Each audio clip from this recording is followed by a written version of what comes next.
Sir हम लोग जानना चाहेंगे कि कैटरैक्ट सर्जरी के बारे में। ओके, कैटरैक्ट होता क्या है? कैटरैक्ट या मोतियाबिंद, एज के साथ साथ इसके जो प्रोटीन्स हैं उसमें कुछ चेंजेस आने शुरू हो जाते हैं, उसकी वजह से इसमें ओपेसिटी, ओपेकनेस या व्हाइटनेस आने लग जाती है। That is what is called as a cataract. And sir traditional और लेजर में क्या फर्क है? जो सर्जन आपको देख रहे हैं, ट्रीट कर रहे हैं, प्लीज उनसे कंसल्ट करिए। ही इज द बेस्ट जज फॉर योर लेंस।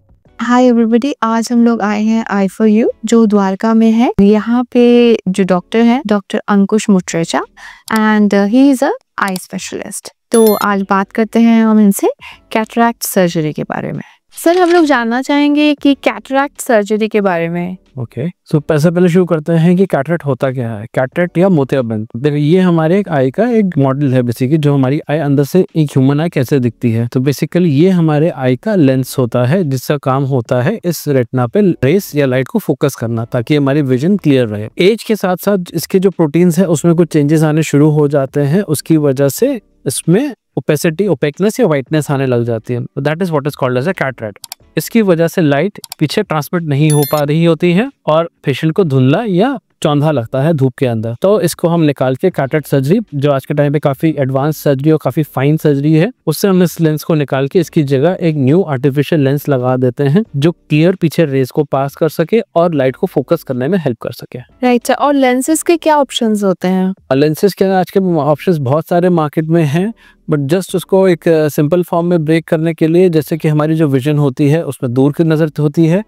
एक इंटरमीडिएट जो आजकल फोन वगैरह देखते हैं जिसको इंटरमीडिएट विजन बोलते हैं, which has come up recently, and एक नियर विजन होता है पास का पढ़ाई के लिए, बुक्स वगैरह पढ़ने के लिए। इसमें ऑप्शंस जो होते हैं बेसिकली 3 कैटेगरीज को सॉल्व करते हैं। एक होता है monofocal lens, something like this. ये एक मोनोफोकल लेंस जो है ये हमें डिस्टेंस विजन क्लियर करने में हेल्प करता है, ये हम डिस्टेंस से क्लियरली देख पाए, बट रीडिंग के लिए हमें क्लासेस की जरूरत पड़ती है। इसी का एक टॉरिक ऑप्शन होता है जो सेंट्रिकल पावर्स को करेक्ट करने में हमें हेल्प करता है। देन इसके बाद एक न्यू एडवांसमेंट्स आई है, समथिंग जो ये लेंसेज आपको ऑफर करते हैं, this is something called as extended monofocal lenses. ये दूर का इंटरमीडिएट डिस्टेंस यानी अप टू 40 सेंटीमीटर या फोन का जो अपवर्ड डिस्टेंस है उसको आप क्लियर देखने में हेल्प करता है। रीडिंग के लिए जो नंबर चाहिए होता है it's less as compare to standard monofocal lens, but थोड़ा बहुत नंबर फिर भी आपको चाहिए होता है। अब ऑप्शंस इसके ऊपर भी आ गए हैं, something called as multifocal lenses. अब मल्टीफोकल लेंसेज में there are 2 options, something called as a ADOF lens and something called as a multifocal lens। ये हमारी दूर पास नजदीक सारी रोशनी क्लियर करती है।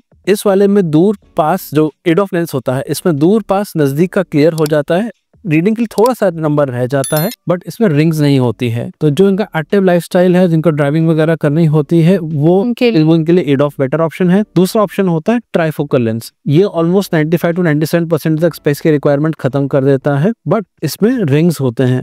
सम पीपल वो रिंग्स को टॉलरेट नहीं कर पाते, बट जैसे जो लेडीज हैं जो घर में रहती हैं, जिनका बहुत एक्टिव लाइफस्टाइल नहीं है, उनके लिए this is a good option, ताकि वो स्पेक्टिकल फ्री अपनी लाइफ जी सके। एंड सर ट्रेडिशनल और लेजर में क्या फर्क है? ट्रेडिशनल फेको जो आप कह रहे हैं वो, उसमें एक छोटे से फेको नीडल से हम एक छोटे से कट से अंदर जाके इस कैटरेट को हम छोटे छोटे पीसेस से ब्रेक करते हैं और उसको हम सक कर लेते हैं। That is a standard phacoemulsification procedure। इससे पहले की टेक्निक्स भी होती है, समथिंग कॉल्ड एज ECC और SICS, पर उन टेक्निक्स पे कट का साइज बहुत बड़ा होता है और वो सूचेस लगाने पड़ते हैं, स्पेशली ECC। सो उसमें that is lost its Vogue, but हाँ किसी किसी केसेस में अभी भी जहाँ फेको करना प्रेफर नहीं करते या जहाँ फेको रिस्की लगता है उसमें हम SICS या ECC परफॉर्म करते हैं। Otherwise standard procedure which is performed is called as phacoemulsification और MICS, micro incision cataract surgery.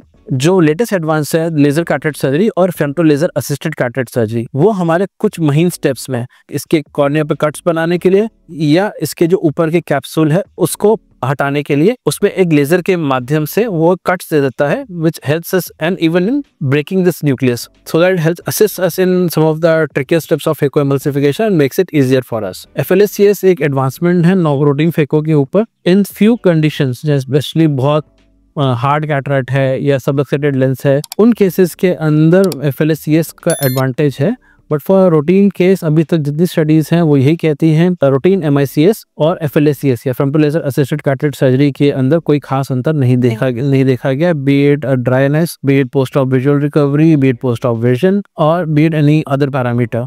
So for routine case, both are equal. Palacios is not offering any bigger advantage as compared to a routine MICS. हाँ, कुछ cases में yes FLACS advantages होता है. And sir इसका recovery time क्या है? Recovery time, आजकल surgery इतनी एडवांस हो गई है कि आजकल हम इंजेक्शन भी नहीं लगाते हैं, ड्रॉप्स के अंडर ही कर देते हैं. अच्छा. आप कुछ केसेस का सेंटर्स के अंदर हम इसके अंदर सीधा बिना पट्टी किए हुए बट डार्क ग्लासेस लगा के पेशेंट को ऑन टेबल से उठा के वापस भेज सकते हैं. इंजेक्शन नहीं लगता है तो नेक्स्ट डे से पेशेंट को अच्छा दिखने लग जाता है यूजुअली, एंड वो अपना रूटीन लाइफ में जा सकता है. हाँ, प्रिकॉशंस कुछ जरूर उनको अपने फॉलो करने होते हैं क्योंकि एक आई के अंदर एक वूंड बना है, आई के अंदर एंट्री हुई है. अभी तक कोई भी ऐसी सर्जरी नहीं है जो आई के अंदर एंट्री किए बिना कैटरेक्ट को निकाल सके. इवन FLACS में भी आँख के अंदर एंटर करना होता है.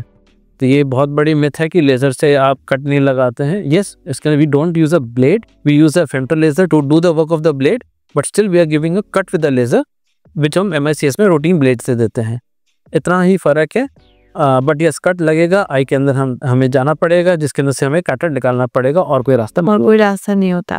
Right sir. And finally sir कुछ आप 5 टिप्स हमें दीजिए कि स्पीडी रिकवरी के लिए. स्पीडी रिकवरी में देखिए सबसे इंपॉर्टेंट जो चीजें होती हैं, एक तो आई रब नहीं करनी होती है. थोड़ा पानी आना चुभना that is very normal, but please try to avoid rubbing your eyes because time पे आंख आपकी कच्ची होती है तो उस टाइम पे अगर रब करें तो इन्फेक्शन का चांसेस सबसे ज्यादा होते हैं. Use a dry tissue paper या पानी उबाल के ठंडा करके साफ पानी में कॉटन भिगो के अपनी आई क्लीन करिए. डार्क ग्लासेस या जो ग्लासेस आप सर्जन आपको एडवाइस कर रहे हैं प्लीज उसको साथ में पहनिए ताकि वो आपकी आई को हम डस्ट से प्रोटेक्ट कर सकें. किचन वगैरह सेकंड थर्ड डे जा सकते हैं, it's not a big problem. Walk, it's not a surgery कि आपको घर पे रेस्ट करना है, आप वॉक कर सकते हैं. अगर बीपी या शुगर की आप मरीज हैं तो आपको सेम जो मेडिसिन पहले चल रही थी बिफोर सर्जरी, तो sugar and BP control even post surgery is as important जितना सर्जरी के पहले करना होता है. These are a few tips. आजकल जो सर्जरी है वो काफी एडवांस्ड है. पहले जमाने में तो लोगों को हफ्ता एडमिट रहना पड़ता था वार्ड्स में, टाँकों की क्लीनिंग होती थी. यस, आजकल ऐसा कुछ नहीं है. The surgery is very precise, very sophisticated.